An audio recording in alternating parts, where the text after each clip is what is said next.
Hello and welcome back to the channel. This is Hambone here, and in today's video I'm going to be giving you my top 5 tips to get better and improve at Naraka Bladepoint. If you can start introducing some of this into your gameplay, you will see an improvement as you go forward playing more and more matches. You know, maybe you've hit a plateau, maybe you just start coming here because you're new to the game and you want to see what I recommend you to do or what someone recommends you to do. So without any further ado, let's jump straight on into the video. We're going to talk about my top 5 tips for beginners and just things that you can do to improve your game on Naraka Bladepoint. First things first, don't land in the yellow zone, or rather spawn in the yellow zone.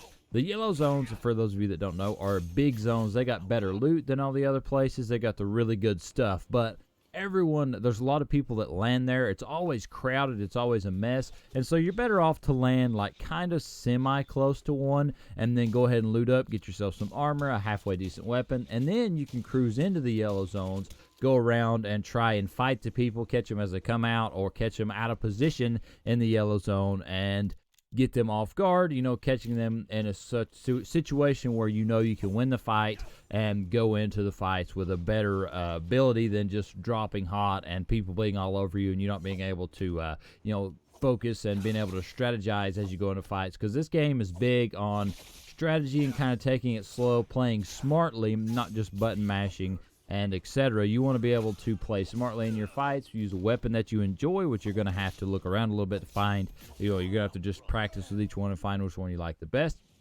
But show up to the yellow zone with armor and with a little bit of loot, and you'll do much better than you will if you just land in one. Trust me, this is the easier way about going about getting the good loot out of these yellow zones, is grabbing some stuff first and then going there whenever you've prepared and got a little bit of a loot.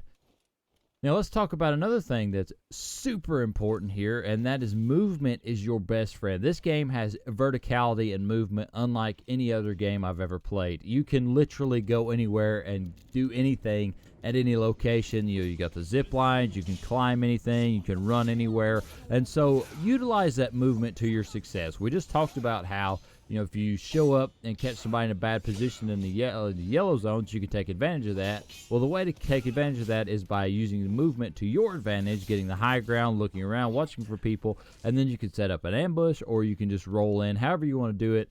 But do note that some weapons do really, really well in places where you can lock somebody down into a corner or against a fence or a wall or something. Other weapons do well in the open.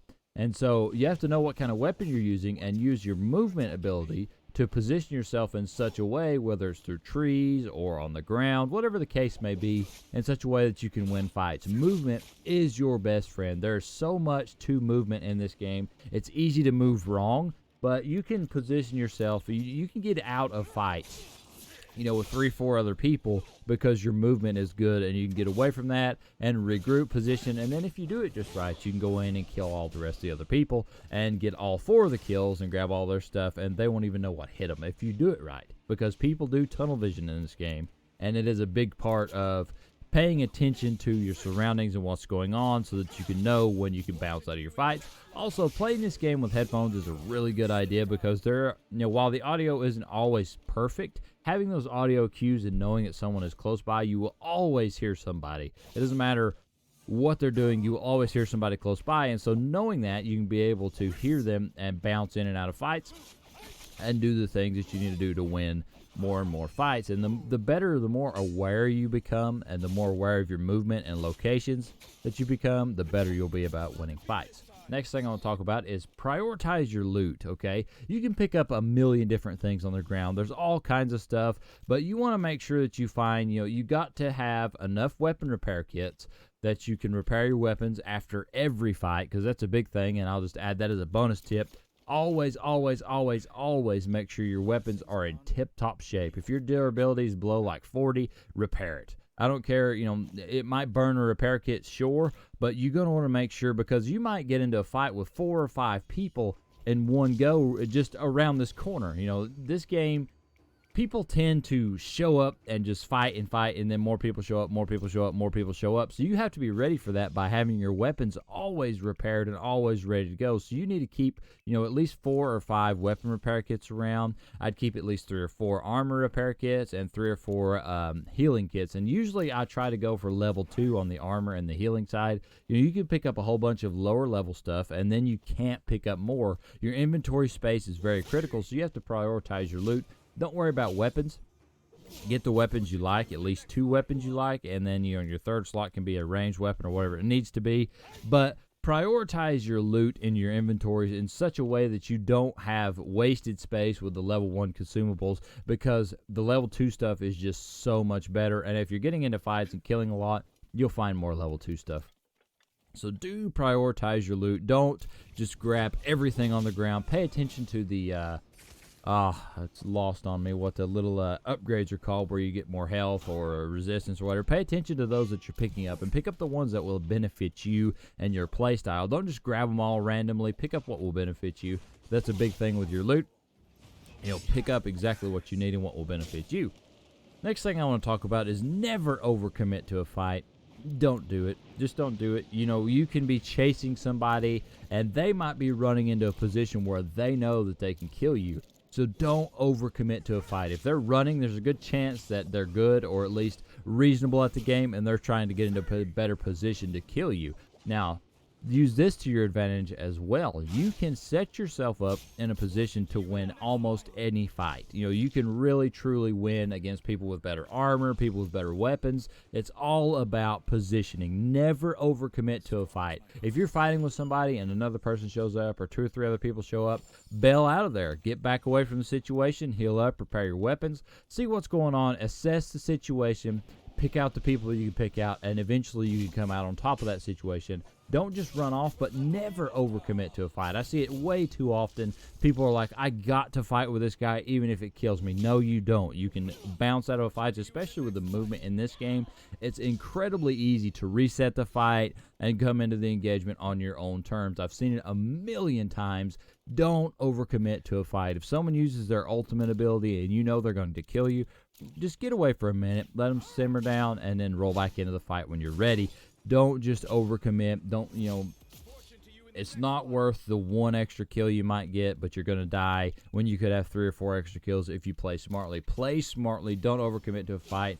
Analyze your surroundings. Always pay attention to your surroundings, because they will help you in fights. If you're going to be fighting against multiple people, the easiest way to do that is to go into an open area, somewhere that you can see well, somewhere you can get around and get away from, like an open area with a few trees. That's the best place to fight, 4 or 5 people, because it allows you to escape from the fight. It allows you to, because once you pull out, they're just going to keep fighting whoever's in front of them. They're not going to pay any attention to the guy that just pulled out of the fight and got away. They're going to keep fighting the guy in front of them, because the guy in front of them is going to keep attacking them. And so you can win fights against multiple people just by not overcommitting and being smart about it. So never overcommit to a fight. That's a big one. Next thing, and the last thing I want to talk about, is don't forget that your hero has abilities that you can use. You have every single character you can play as in this game has a different ability, and those abilities allow you flexibility in situations and fights. For example, my favorite character is the Native American type of character, and I forget his name. It starts with a T, but his ability, his ultimate ability, is he can plop down a tornado and it slows people down in that area where he's at. So when I get in a sticky situation, I can throw that down and I can bail out, back up, regroup, reestablish myself, and then jump right back into the fight. If I'm fighting with multiple people, it allows me to slow them all down, and so it's a very, very useful combat ability. Some of the other characters have things that transform them into guys that are humongous with crazy other abilities. One does big damage, the other one will pull you to him. It's over and over and over, slam you on the ground, throw you down. And so you have to be prepared for people to use this, but don't neglect your ultimate abilities, your hero abilities. They're there for a reason, and you can use those to your advantage in fights, and they can really turn the tide in certain fights if someone isn't expecting it, or if you catch someone off guard, or if you slow them down enough that you can get around them, get your movement back on, because the tornado really does make a big difference on a really big impact on slowing them down. But that's all the 5 tips I have for you today, guys. The only last thing I want to leave you with is have fun. This game is ridiculously fun. There's no reason to not be having fun while playing it, so just enjoy yourself. If you're not having a good time, go take a break. Come back to it later. You'll enjoy it more later. Hope you guys enjoyed today's video. I'll see you in the next one. Be sure to drop a like on the video if you enjoyed it and subscribe for more content coming up. Have a great rest of your day. Thank you. Bye-bye.